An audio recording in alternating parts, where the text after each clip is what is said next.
میرا جوان بیٹا فوت ہوا اچانک، تو سب سے لائق بھی تھا، سب سے قابل بھی تھا، سب سے نیک بھی تھا۔ تو پہلی دفعہ مجھے یہ آیت سمجھ میں آئی کہ یعقوب اور یوسف کی جدائی ہوئی، دونوں کو غم ہے، بیٹے کو بھی غم ہے، باپ کو بھی غم ہے، لیکن بیٹا اندھا نہیں ہوا، باپ بیٹے کے غم میں اندھا ہو گیا۔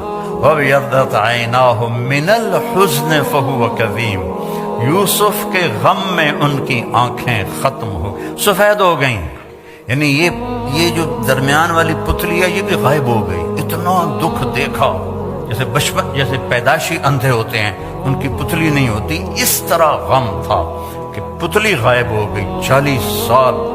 وَابْيَضَّتْ عَيْنَاهُ، تو بیٹے کے جانے کے بعد یہ آیت سمجھ میں آئی ہے کہ جو غم ماں باپ دیکھتے ہیں وہ اولاد نہیں دیکھتی ہے۔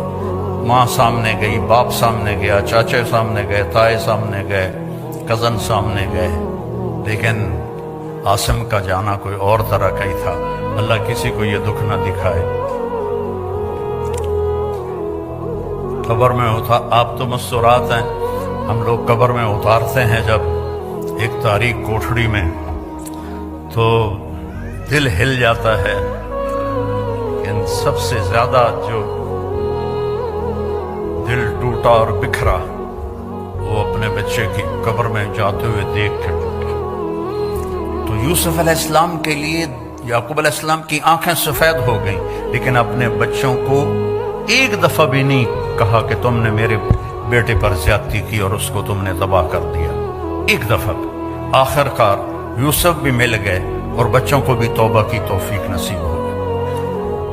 بچہ برائی کرے، غلط کرے، بچی کرے، اس کو سینے سے لگاؤ، اس کو پیار دو، آپس میں بھی پیار محبت سے رہو۔ خامند اور بیوی آپس میں لڑ پڑیں اور پھر صلح کر لیں تو ان کے پچھلے سارے گناہ معاف ہو جاتے۔ اللہ کو یہ اتنا پسند ہے یہ عمل۔